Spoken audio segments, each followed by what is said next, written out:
예, 안녕하세요. 안녕하세요. 선생님들의 기도 덕분에 시술 잘 마치고 지난주 퇴원해서 엊그저께 이제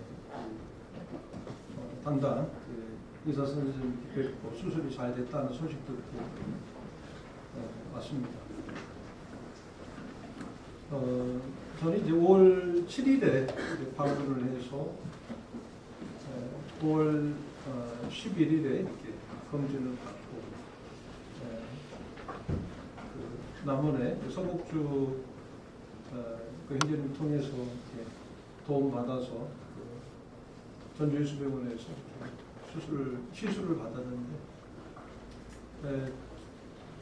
사실 이제 시술이 간단한 시술이었습니다.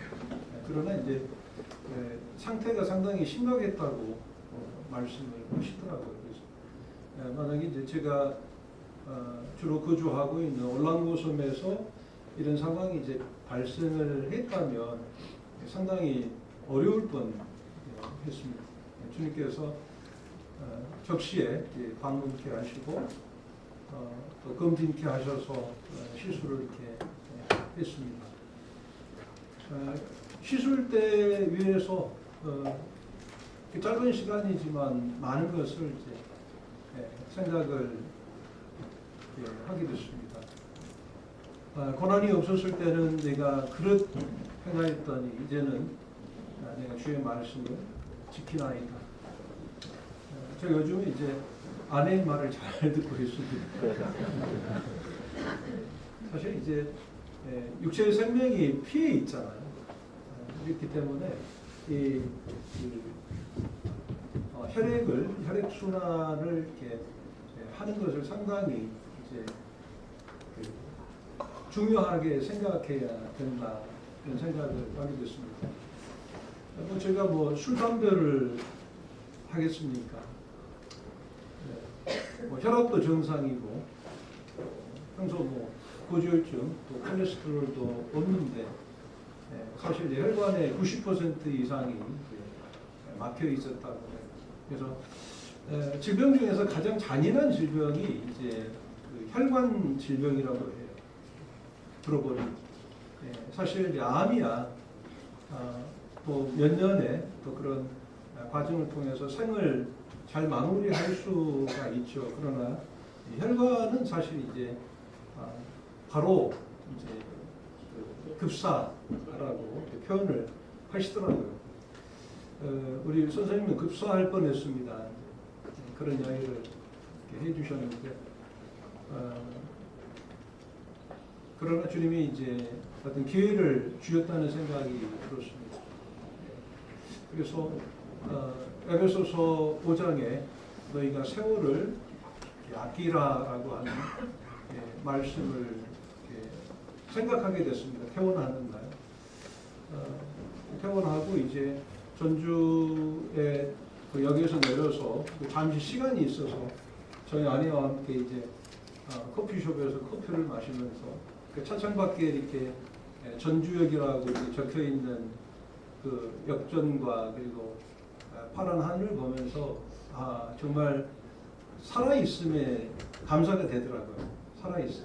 그래서 매일의 삶, 또 지금 우리가 살아가는 이 하루하루의 삶이 얼마나 중요하고 가치가 있는 것인가.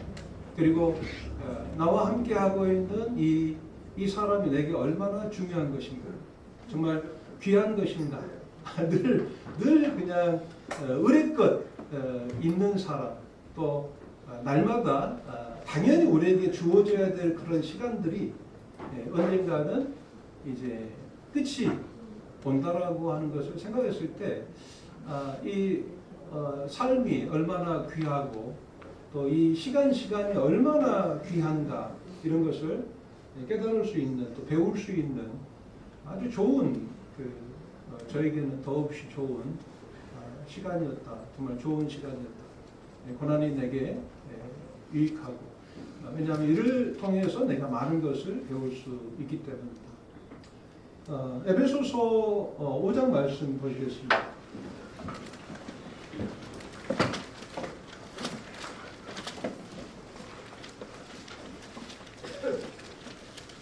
에베소서 5장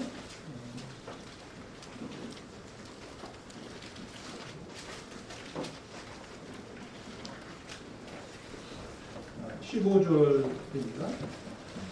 그런즉 너희가 어떻게 행할 것을 자세히 주의하여 지혜 없는 자 같이 말고 오직 지혜 있는 자 같이 하여 세월을 아끼라. 때가 악하니라. 정말 우리는 이 살면서 내가 어떻게 행해야 할 것을 자세히 주의하여서 지혜 없는 자 같이 말고 지혜 있는 자 같이 하라고 말씀을 하고 있는데요. 지혜 있는 자 같이 한다라고 하는 것은 어떤 의미겠습니까? 지혜 있는 자와 어리석은 자를 구별하는 그 기준점은 뭐냐라고 하는 것이죠. 이 말씀을 통해서 우리가 알 수 있는 것은 지혜 있는 자들은 정말 세월을 아끼는 자들이죠. 그리고 사실 어리석은 자들은 이 세월을 낭비하는 자들입니다. 너희가 술 취하지 말라. 그 이후에 말씀 보게 되면 너희가 술 취하지 말라. 이는 방탕한 것이니라고 말씀하셨는데, 이 방탕한 것은 그 삶의 어떤 그 질적인 부분을 이야기하는 것일 수 있습니다. 악행을 이야기할 수 있습니다. 타락된 삶을 살 수 있습니다. 그러나 이 방탕이라고 하는 이 원어적 의미는 바로 아소티아라고 해서 낭비해버리는 것이다. 그러니까 술 취하지 말라. 왜냐하면 술을 취하게 되면 낭비하게 되기 때문입니다. 이 세월을 낭비해버린다라고 하는 거죠. 세월을 낭비한다라고 하는 것은 정말 가치 없는 삶을 사는 것을 말합니다. 하나님 앞에서 말이죠. 하나님 앞에서 가치 없는 삶을 사는 것이 참으로 어리석은 것이요. 또 하나님 앞에서 하나님 안에서 가치 있는 삶을 사는 것이 참으로 지혜로운 자로서의 합당한 삶이다라고 하는 것입니다. 세월을 아끼라. 아끼라. 이 말은 making the most of your time. 너의 삶을 가장 가치 있는 것으로, 너의 어떤 삶의 기회, 이 기회를 정말 가장 가치 있는 것으로 만들어라. making. 만들어라 이 말씀입니다. 저에게 주어진 어떤 시간들이 무한하지 않다라고 하는 거죠. 우리들의 삶이 다 유한하잖아요. 그래서 사실 모세는 너희들의 그 날수를 계산하라 이 말씀이 있잖아요. 날수를 계산하라고 하는 이 말씀은 너희 세월을 낭비하지 말고 너희가 지혜로운 자처럼 하나님 앞에서 어떻게 행할 것을 자세히 주의하여 분별하라. 그리고 분별할 뿐만 아니라 그 삶을 그대로 적용해서 삶 가운데 살아라. 이렇게 말씀을 하고 있는 것입니다. 우리 각자는 이제 우리 가운데 뭐 10대도 있고 20대도 있고 그죠? 이 20대나 10대는 이 말이 잘 안 다가올 수 있어요. 그러나 20대, 30대, 40대, 50대, 60대, 70대, 80대, 90대의 그 때에 정말 주님께서 우리에게 주시는 이와 같은 뜻을 잘 분별해서 그 뜻을 조차 행하는 것이 얼마나 가치 있는 삶인가. 이 세월을 아낀다라고 하는 것은 헬라어의 그 의미로서는 이 손실을 보상하다. 무엇으로부터 어떤 손실된 것으로부터 너의 삶을 보상하라. 이렇게 말씀을 하고 있는 거예요. 사랑하는 자매님들, 지난 날들을 이렇게 돌아보면서 지나온 어떤 세월들이 있으실 거 아니에요. 그 세월들을 살아오시면서 아쉬웠던 점은 없으셨나요? 저는 이제 선교 사역을 하면서 선교 사역 기간이 지금 이제 만 24년이 이제 넘었습니다. 24년의 삶 가운데서 또 사역을 한다고 하지만 내 나름대로 내 자신의 삶을 주님 앞에 드렸다 생각하고, 그리고 주와 또 교회와 복음을 위해서, 성도들을 위해서 살았다고 하지만 사실 돌이켜보면 너무나도 아쉬운 점들이 많았다고 합니다. 하나님 앞에 가게 되면 말이죠. 분명하게 하나님께서는 그러한 부분에 있어서 언급을 하시고 또 그리스도의 심판대 앞에서 제 자신을 주님 앞에 그대로 내어놓게 되겠죠. 어쩌면 우리들의 특별히 우리들의 어떤 사역의 현장에서 사실 하나님을 생각하는 것보다 사람들 앞에서 내가 어떻게 보여지느냐라고 하는 이것이 어떤 우리들의 어떤 사역의 동인이 될 수 있다라는 거예요. 그것으로 인해서 우리가 사역을 하고 또 그 사역의 열매를 통해서 사람들에게 보여지고 또 그 사역을 통해서 어쩌면 성도들은 저 형제의 어떤 선교 사역은 성공했다.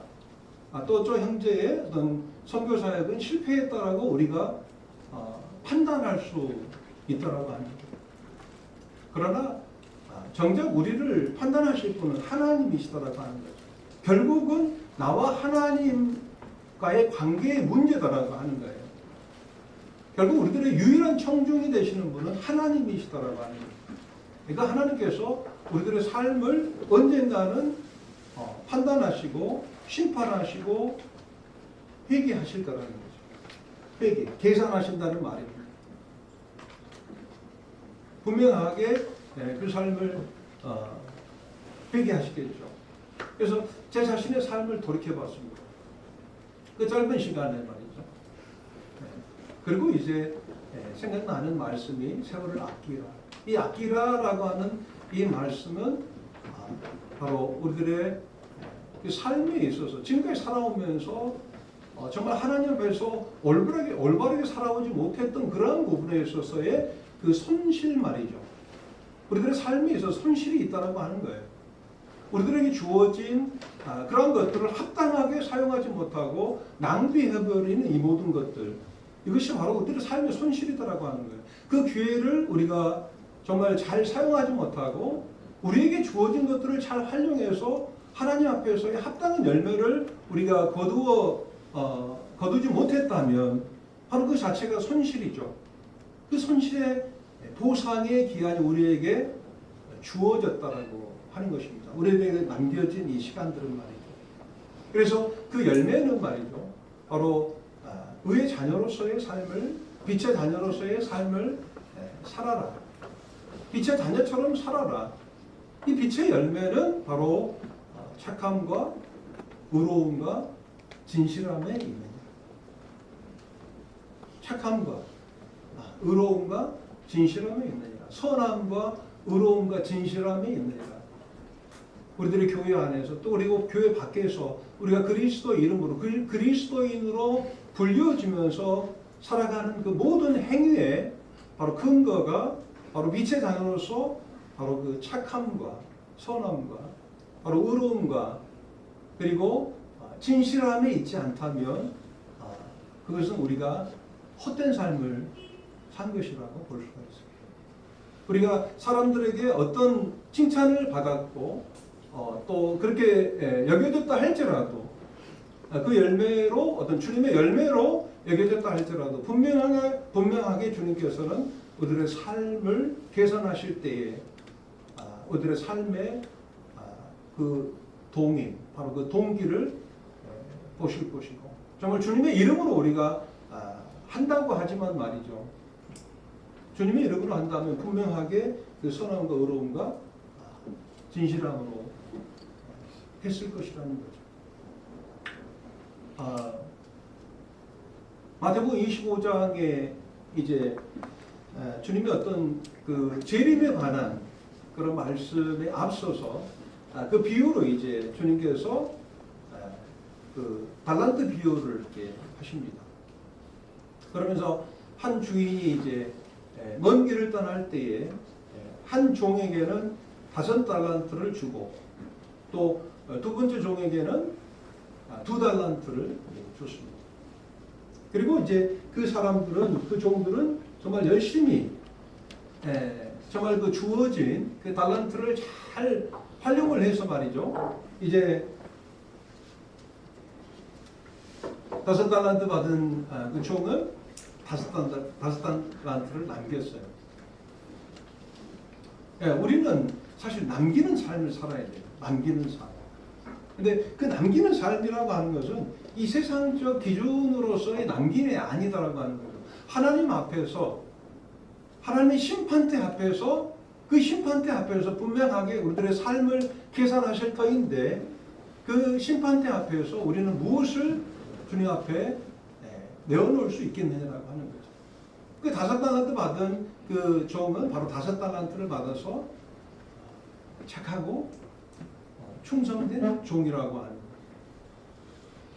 그리고 이제 주님의 기쁨에, 그 주인의 기쁨에 참여하는 놀라운 영광을 그가 누립니다. 2달란트 받은 자도 2달란트를 받아서 이제 2달란트를 남겼죠.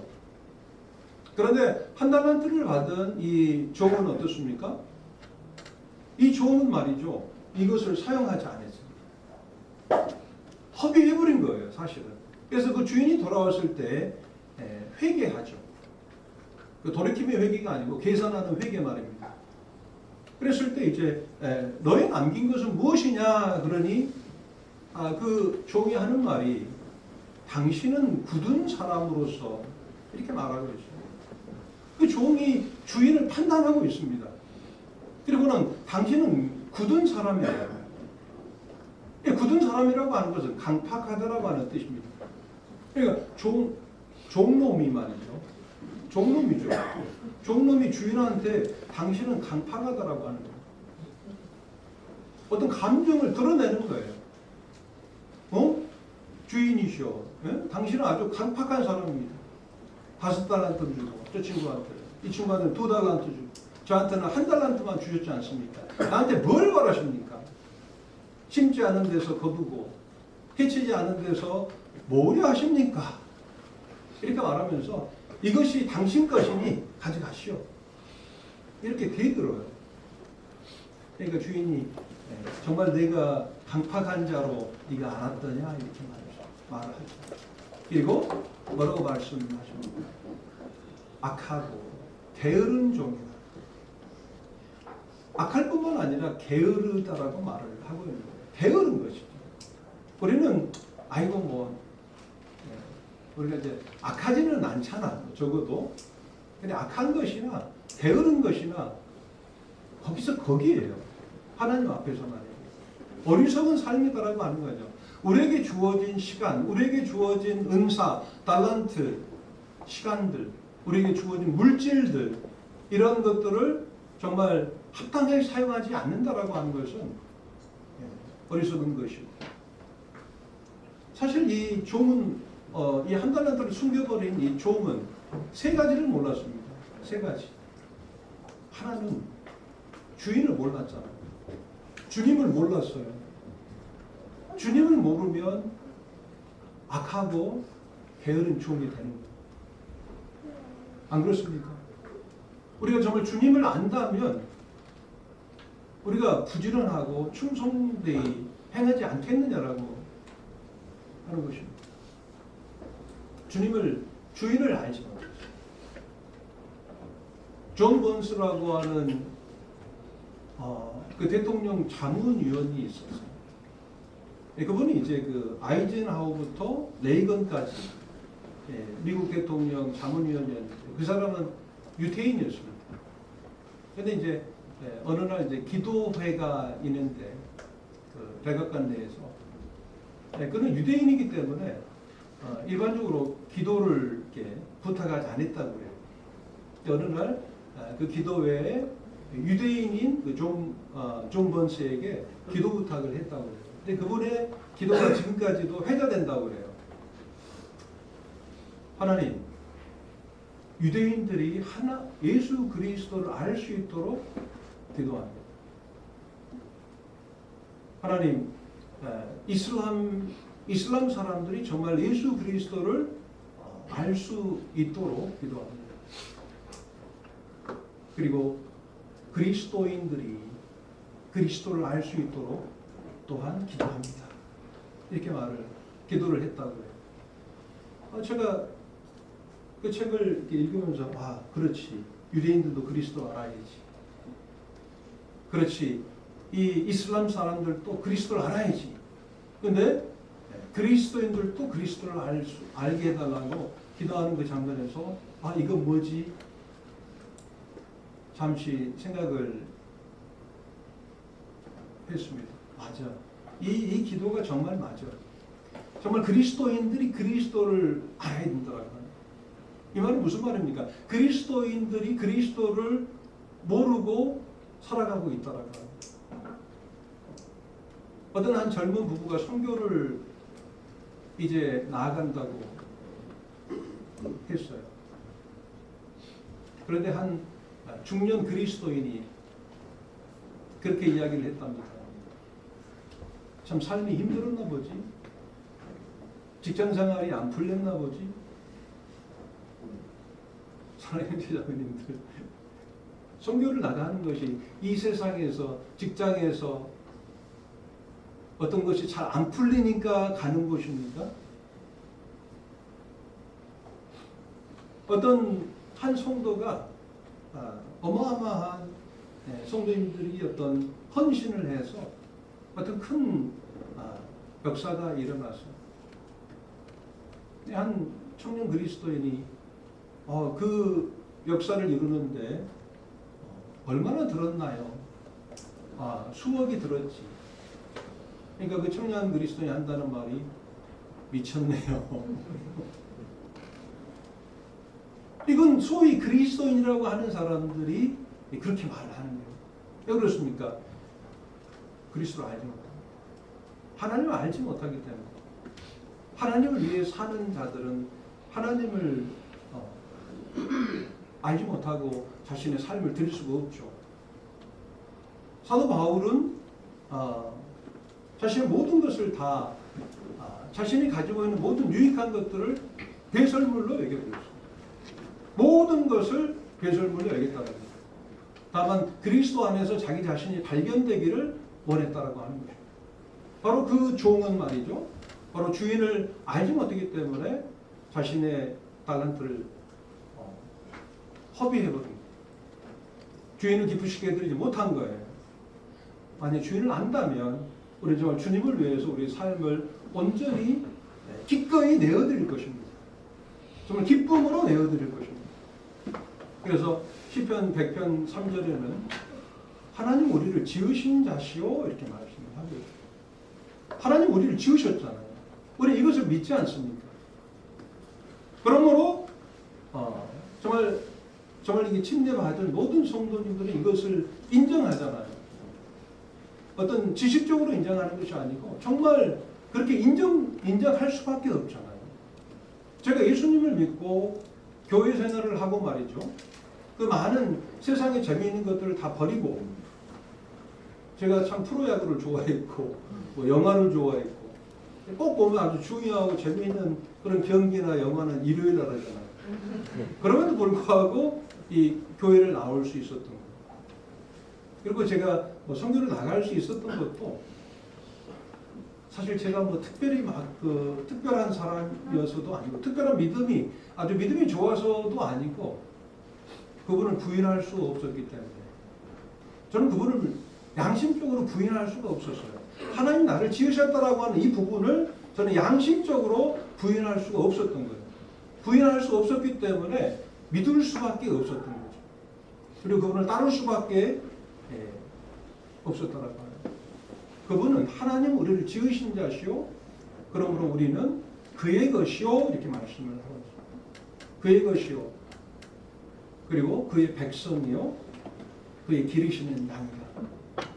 바로 그분은 우리를 지으신 자로서 우리에 대한 소유권을 갖고 계십니다. 그리고 주재권과 통치권을 가지고 계신다라고 합니다.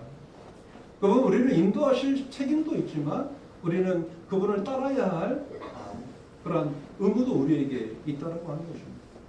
그래서 그분을 우리가 알 때 우리들의 삶을 드릴 수가 있는 것입니다. 그래서 사도 바울도 에베소 교회를 위해서 기도할 때에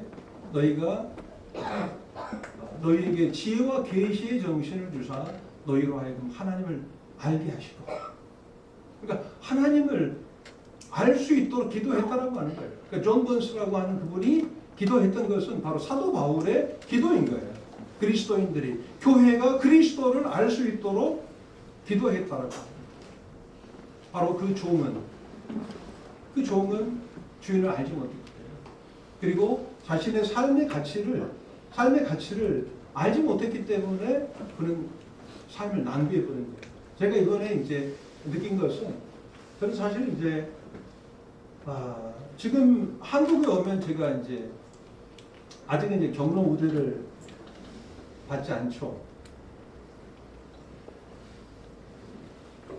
이제 어르신들 앞에서 문정재가 경로 우대 이렇게 논해서 아주 우습게 이렇게 보이시겠지만, 제가 이제 필리핀에서는 사실 이제 경로 우대를 받고 있습니다.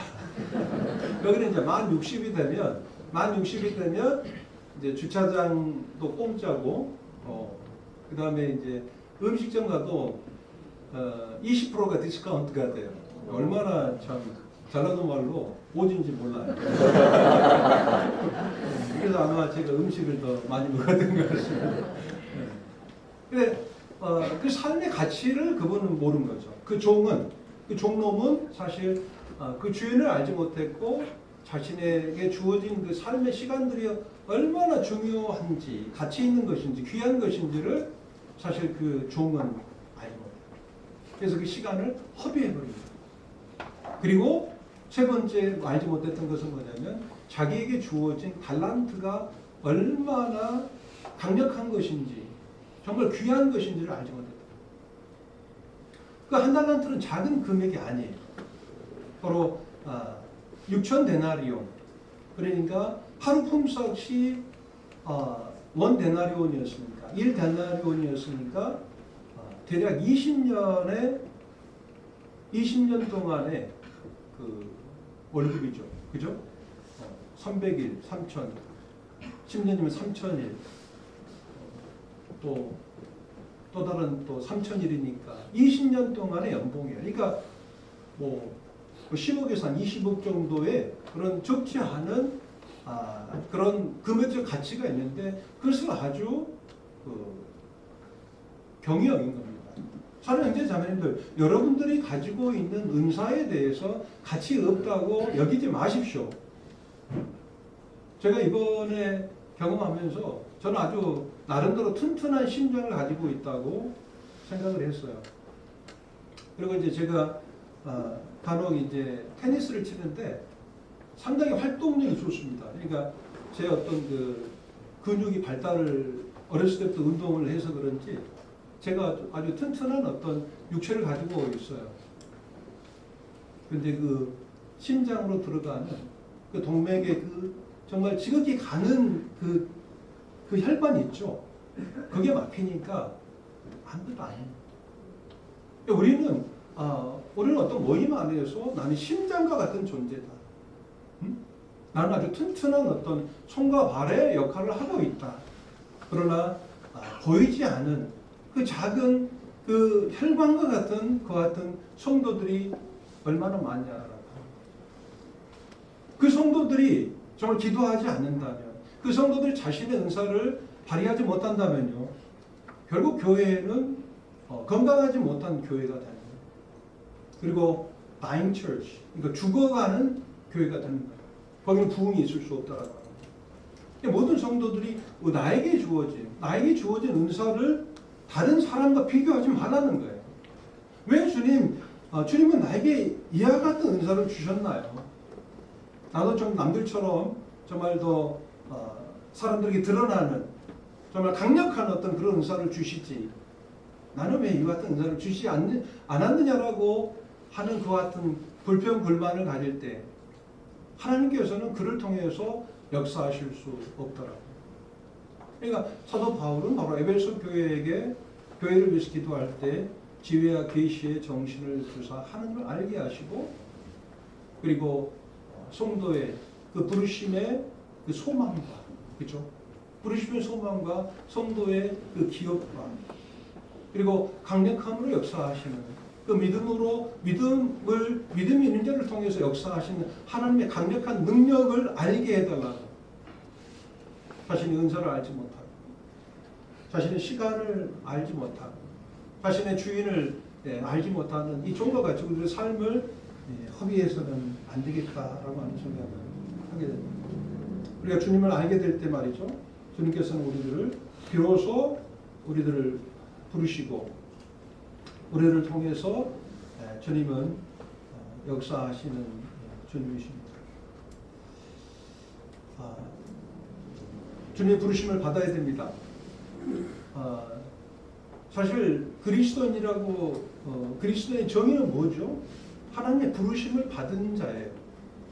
구원받은 자라고 우리가 정의 내릴 수도 있지만 더 근본적인 것은 하나님의 부르심을 받은 자라고.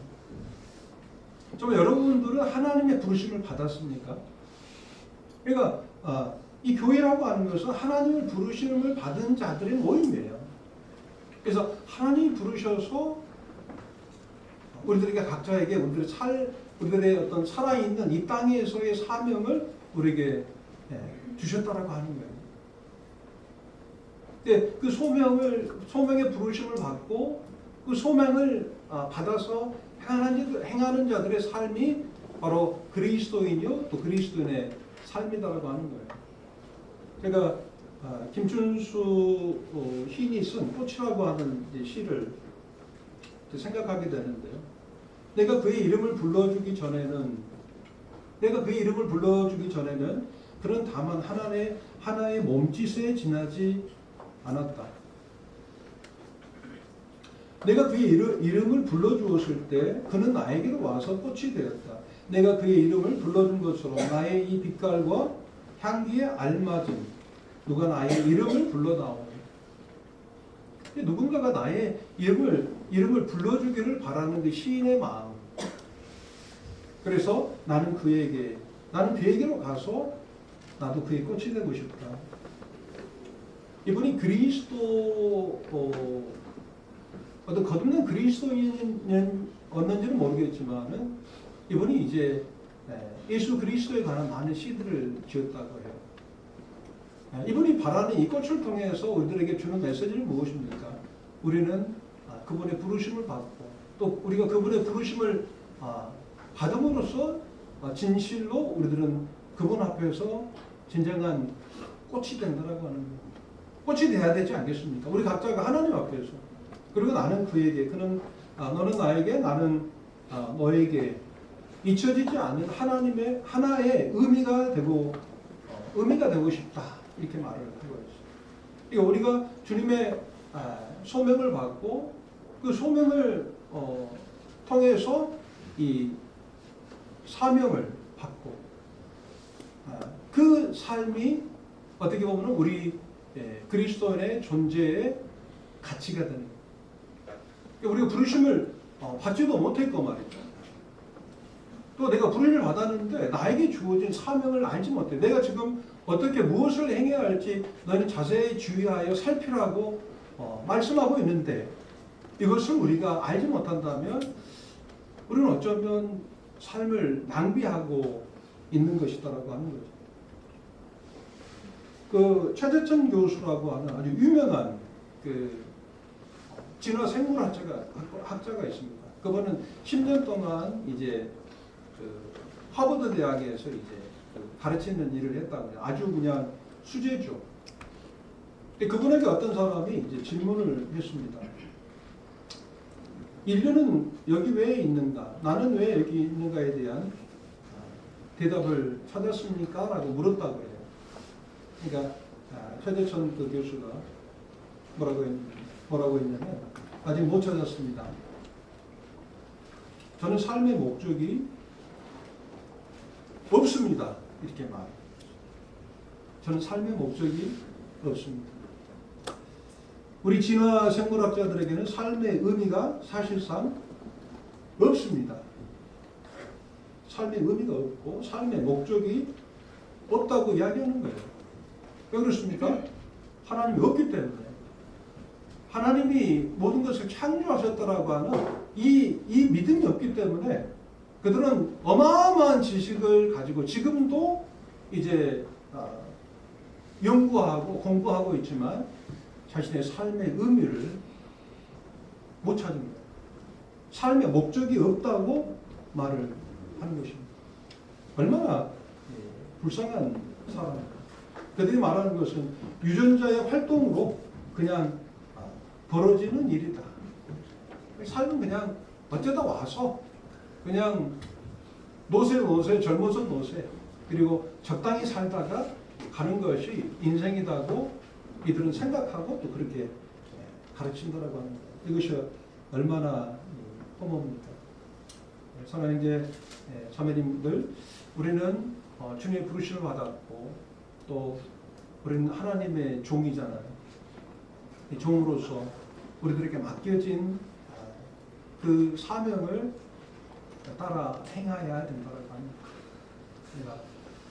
우리들이 지금부터는 어떤 소유자적 관점의 삶이 아니고 소유자적 삶이 아니고 청지기적 삶을 살아야 된다고 하는 거예요. 소유자적 삶은 그냥 있는 그 자체가 자기에게 만족이 되는 거예요.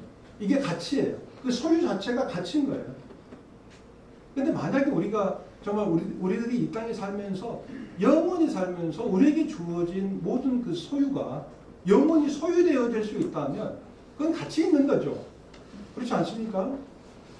그럼 우리의 몸도 우리들이 가지는 어떤 그 시간도 우리들이 가지고 있는 모든 것, 그래서 지식이나 우리들의 은사나 또 우리들의 어떤 물질이나 이런 모든 것들이 사실은 우리에게 주어진 것이지 우리의 것이 아니다라고 하는 거예요. 우리가 가지고 있는 모든 것은 우리를 위한 것이 아니고 타인을 위한 것이요 또한 하나님을 위한 것이다. 그래서 소유자적 관점은 결국 허무한 겁니다. 허무한 거예요. 그러나 청지기적 관점, 하나님께서 우리들에게 이제 70년, 80년, 90년의 삶을 살면서 이 땅에서 우리에게 잠시 맡겨주신 이와 같은 것들을 정말 우리를 부르신 그 부르신 자의 그 소명을 따라서 또 사명을 따라서 우리가 우리들의 삶을 드릴 때 참 가치 있는 삶이 아닌가.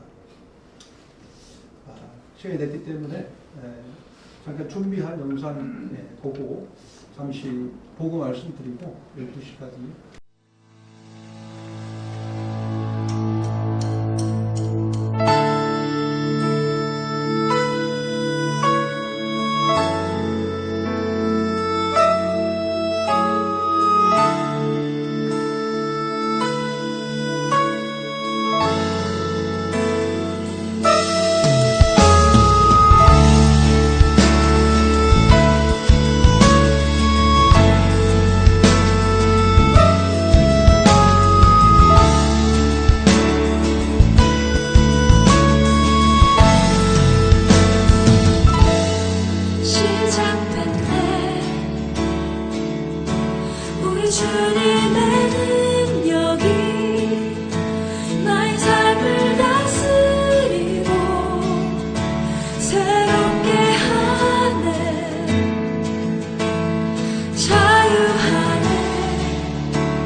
주님의 능력이 나의 삶을 다스리고 새롭게 하네. 자유하네. 죄와 사망으로부터 나의 삶은 변하구나. 충만하네. 은혜로다. 주의 은혜 한량없는 주의 은혜. 은혜로다.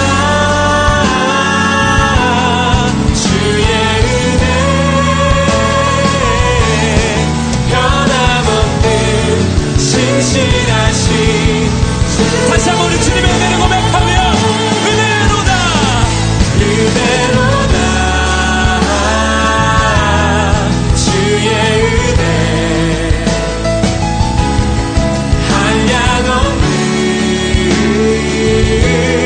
주의 은혜. 은혜로다. 주의 은혜 변함없는 신실하신 주의 은혜.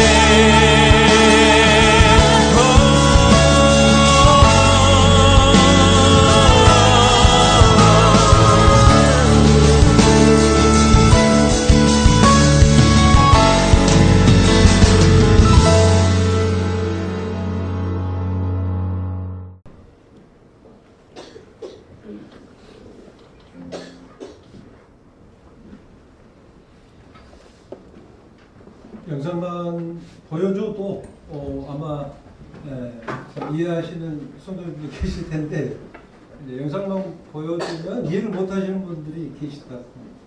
좀 설명이 필요하다고 해서 짧은 시간 안에 설명 드리도록 하겠습니다. 이 사진은 이제 그 아침에 저희들이 그 아침 모임을 갖습니다. 그래서 매일 성경 모임을 갖고 한 12명의 성도님들이 함께 모여서 그 센터를 짓게 하시고 또 센터의 목적 중에 하나가 나를 따르라 내가 너로 사람을 낳는 어부가 되게 하겠다라고 하는 말씀이 있었기 때문에 이런 센터 공동체 모임을 통해서 결국 주님의 제자들이 양육되어지고 그들이 정말 주님의 복음을 가지고 나아가서 영혼들을 구원하는 일을 하는 것이 가장 핵심적인 그런 센터의 목적입니다. 올해로 네 번째 이제 그 블레스 프로젝트 팀이라고 하는 이 한국 젊은 형제 자매들로 구성된 선교지 어린이 사역을 위한 돕는 프로젝트를 하고 있었는데 이분들이 이제 올해로 마지막 그 프로젝트 마치고 이제 다음은 이제 파라과이로 이제 가기로 했다고 합니다. 그래서 귀한 그 도움이 있었습니다. 그리고 지난 2월에 그 주님 은혜로 또 전도 수련회 세미나를 가졌는데 또 이 세미나를 통해서 특별히 이제 빵란 지역에 또 릴로안 교회 이러한 교회들의 어떤 그 복음을 오랫동안 전하지 못하고 있는 상황에서 아주 큰 도전이 됐고 그 이후로 이제 몇몇 곳에서 복음을 전하기 시작했습니다. 그리고 지난 4월에 저희들이 오기 얼마 전에 그 세부 지역에 있는 그 네 교회 연합으로 해서 그 가모테스 컨설로는 이제 거리상 문제가 있어서 거의 참석을 못하셨고 네 지역 교회가 연합으로 해서 어떤 연합의 어떤 교제의 시간을 가질 수 있어서 참 좋은 시간이었습니다.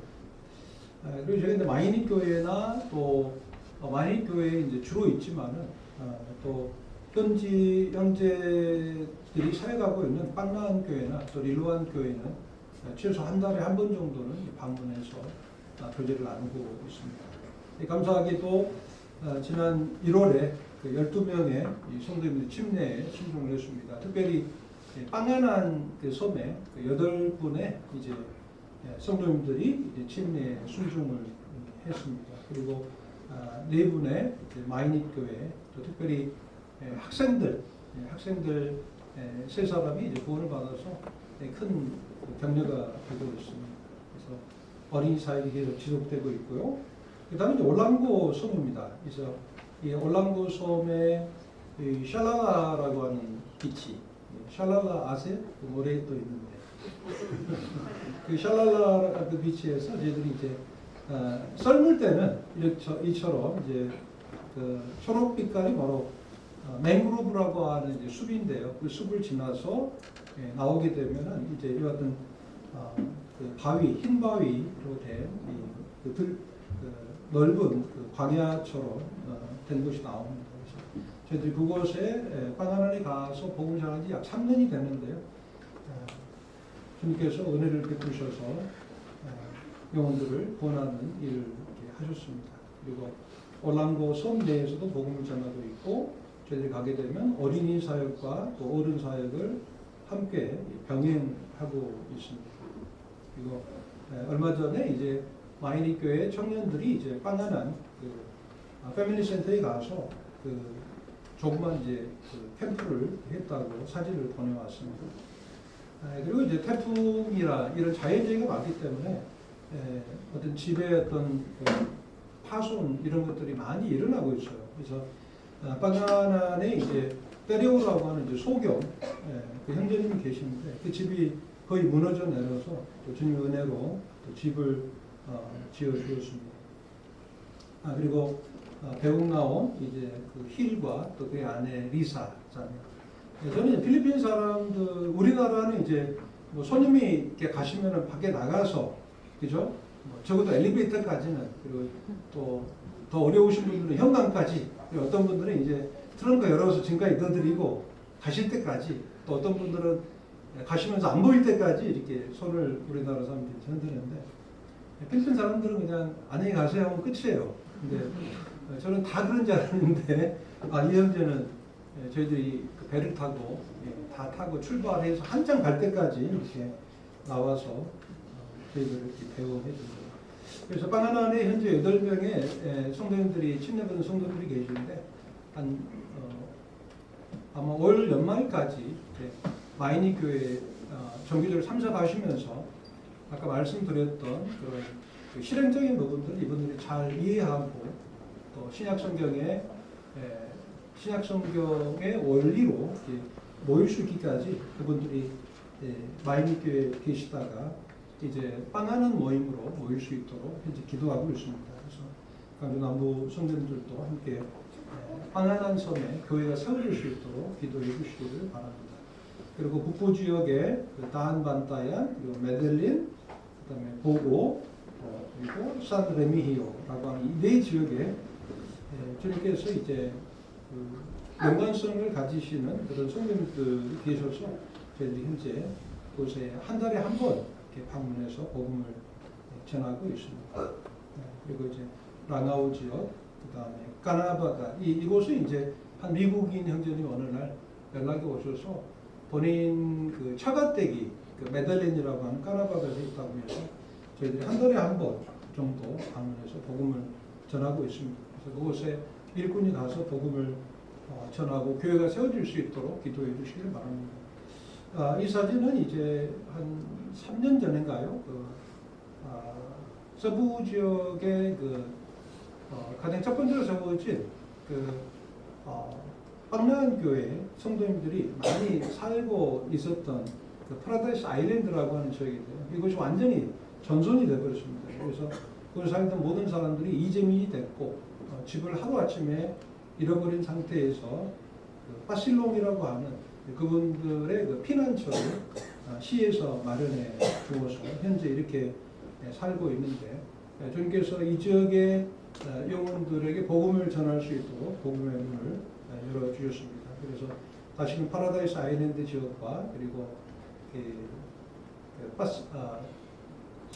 거기 이제 그 지역의 그 피난처 그 지역에 가서 복음을 현재 전하고 있고, 또 빵나안 성도님들이 얼마 전에 재작년 12월에 분가가 있었습니다. 분가 이후에 좀 침체된 그런 가운데 있었습니다만은 작년부터 이제 복음을 전하고 있습니다. 그래서 마하야하이라든가 그다음 암발라야라든가 또 파실롱 파라다이스에 함께 빵난 성도들이 함께 동행하고 있습니다.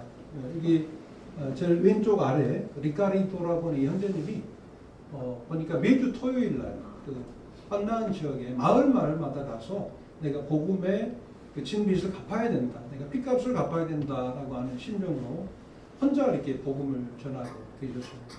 그래서 제가 함께 현재 동행하고 동역하면서 빵난 교회 그 부흥을 위해서 또 복음의 부흥을 위해서 함께 동역하고 있습니다. 지난번에 지경제가 남북에 왔을 때 광주 남북 성도님들이 사랑을 많이 이렇게 주셨는데 안타깝게도 이제 제가 5월 7일 날 왔는데 5월 10일 날 우리 남북교회가 야유회 집회 때 그날 새벽 4시에서 5시 사이에 주님의 부르심을 이렇게 받았습니다. 저는 이제 그날 오후에 제가 문자를 이제 확인할 수 있었고 형제가 그 예배당 사택에 거주하고 있었습니다. 온 가족과 함께. 근데 어떤 덕을 위해서였는지 그 본인 집을 이렇게 마련을 했다고 그 자매님이. 그래서 이제 5월 6일 날 제가 한국에 오는 그 전날 형제가 이제 그 집으로 그 구입한 집으로 이제 이사를 갔죠. 근데 저희가 오는 날 저희 형제는 못 보고 그 징계 중에 있는 형제의 이제 자녀를 이제 보고 형제를 미처 보지 못하고 왔어요. 근데 이제 그 주 일요일 오전에 부름을 받았다 소식을 들었습니다. 어쩌면 삶의 의미가 더 이상 없었다고 저는 생각합니다. 그래서 스스로 그것을 내려놓지 않았느냐는 생각을 해요. 그러니까 적어도 병중에 있었지만 그 사택이 있으면서 그래도 메시지를 듣고 또 형제들이 가져다 준 떡과 잔을 대할 수 있었는데 대하지 못하는 그 같은 상황의 첫 번째 주 새벽에 주님의 부르심을 이렇게 받아서 현재는 이렇게 안식하고 있습니다. 주 앞에 감사와 찬양과 영광을 돌려드립니다.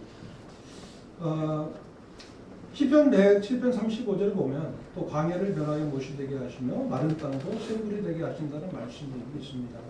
참 가난합니다.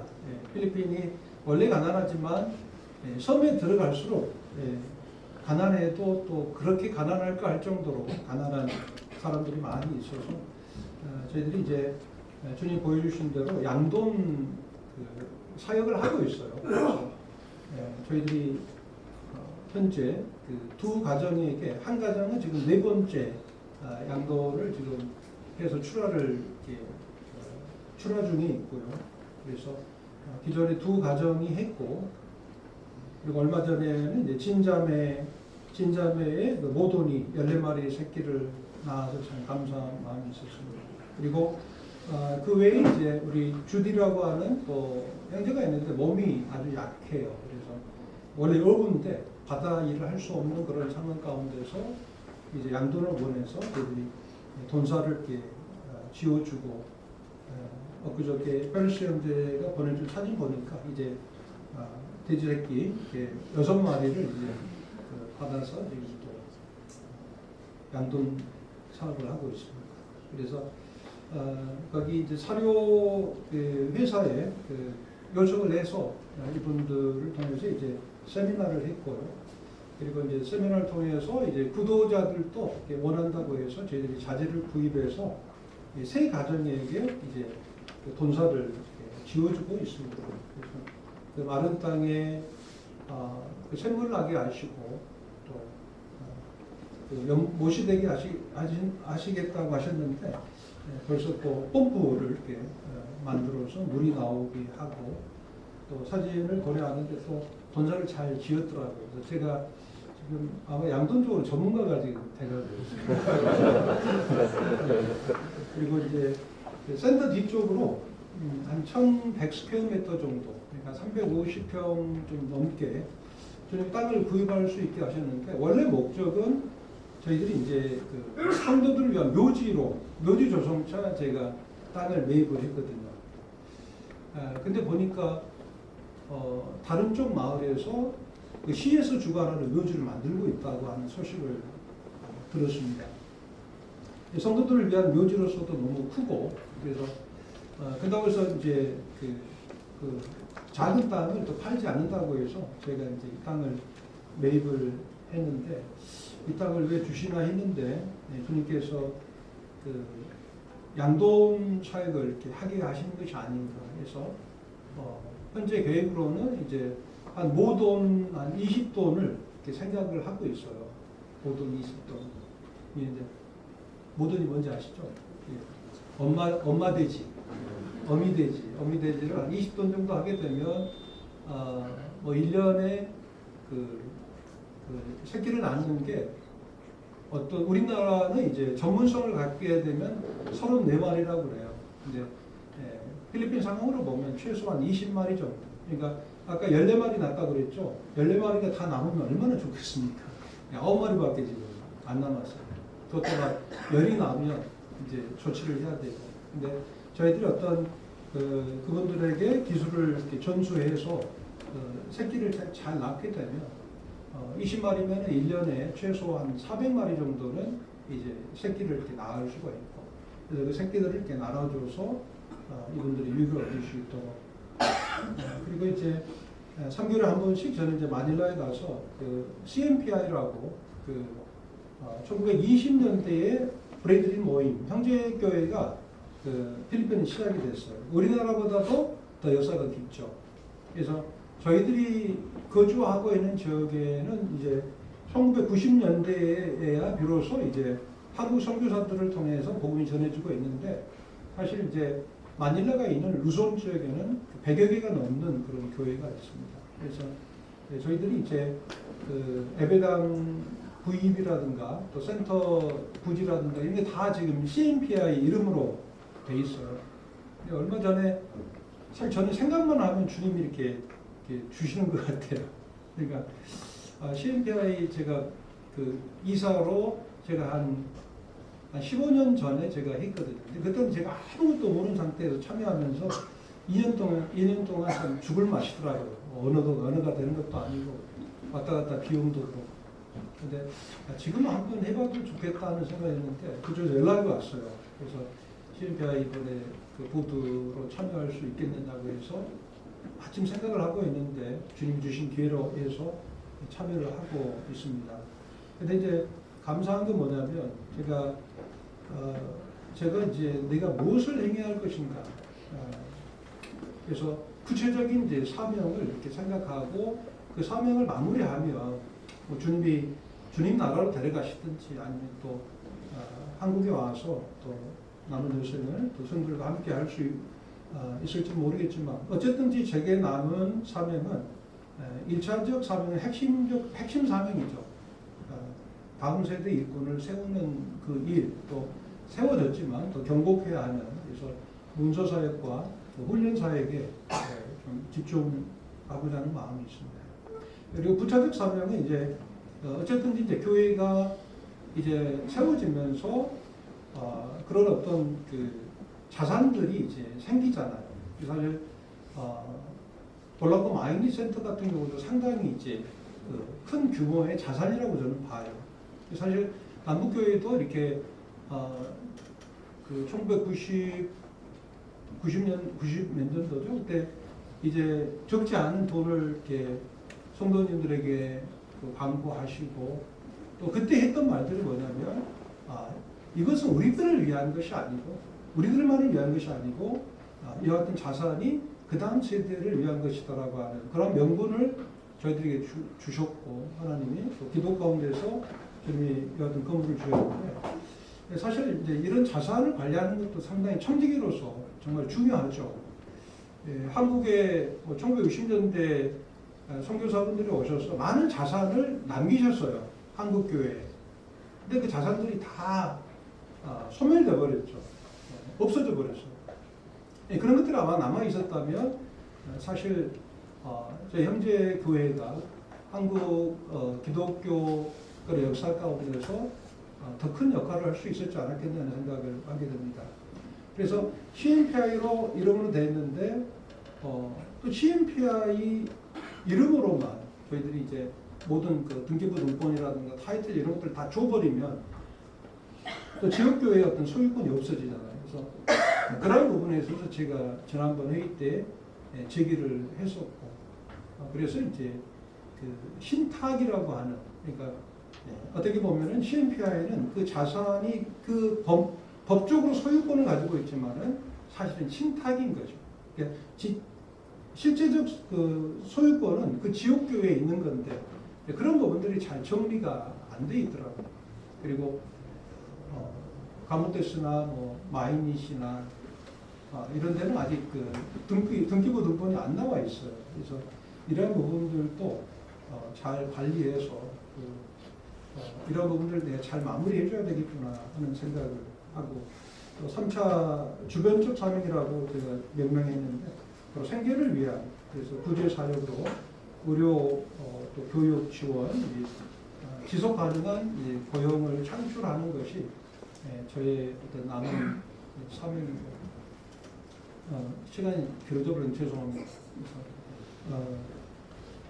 그 대학로교회에 김영원 형제와 문효진 자매가 주님의 그런 부르심을 이렇게 받았다고 해서 7월에 이제 필리핀으로 옵니다. 그래서 사실 이제 파송의 주체는 선교사 형제 나가는 자들에게 있는 게 아니에요. 이 파송의 주체는 교회에 있는 거죠. 그러니까 제가 남북교회에 파송이 됐는데 파송의 주체는 남북교회였던 거죠. 그래서 먼저 되신 형님들 그리고 교회가 그것을 동의하고 인정하고 그랬을 때 저를 파송해 주신 거죠. 그래서 그런 과정이 있습니다. 그래서 본인들은 준비가 돼 있는데 대학로 모임은 이제 완전하게 준비가 돼 있는 건 아니에요. 파송을 하겠다라고 하는 그런 분들은 교회적으로 확실하게 분별은 보류하고 있는 상황이신 것 같아요. 그래서 그러나 이제 영원 형제나 효진 자매가 이제 교회 앞에서 하는 그런 간증들을 통해서 성도님들이 이제 감동을 받고 이것이 어떤 개인의 부르심이 아니고 성령님께서 부르시는 부르심으로 이제 인정하고 있는 그 같은 과정 가운데 있고, 그래서 교회를 또 배려한다고 하는 것도 이상하지만, 그러나 교회가 완전한 파송을 준비하고 있지 못한 그런 상태에 있기 때문에 1년을 이렇게 잡고 이렇게 오게 됩니다. 그래서 1년 동안 있으면서 아마 교회도 분별을 하시겠죠. 저는 그게 맞다고 생각해요. 저는 이건 절대 서두를 일이 아니고, 분명히 이건 쉬운 일이 아니니까 1년 온다고 잘 다니던 직장 다 그만두고 집들 정리하고 차 팔고 이건 너무 리스크가 크잖아요. 그래서 이런 과정에서 더 경고케 해라. 주님의 부르심을 더욱 확신해라라고 하는 그런 가운데 있습니다. 그래서 저희들이 남은 사명 중에 하나가 현지 사역자들을 세우고 또 그 다음으로 오는 한국에서 오는 이 젊은 그 형제 자매들이 잘 필리핀에 사역할 수 있도록 기도하고 또 격려하고 또 훈련하는 이 같은 사역을 저희들이 잘 감당할 수 있도록 기도해 주시기 바랍니다. 네, 좀 길어졌는데 죄송합니다. 네, 감사합니다.